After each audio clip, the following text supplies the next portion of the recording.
Good morning, children. Today we are all going to see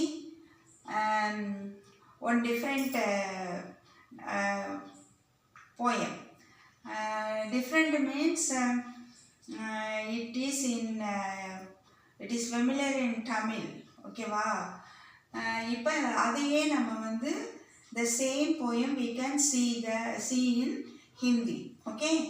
வணக்கம்மா. நம்ம இன்னைக்கு ஒரு உங்களுக்கு ரொம்பவே தெரிஞ்ச ஒரு போயத்தை நம்ம ஹிந்தியில் பார்க்க போகிறோம். பார்க்கலாமா? बच्चों सुप्रभात.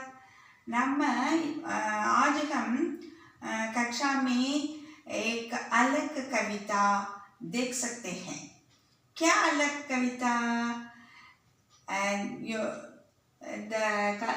यह कविता के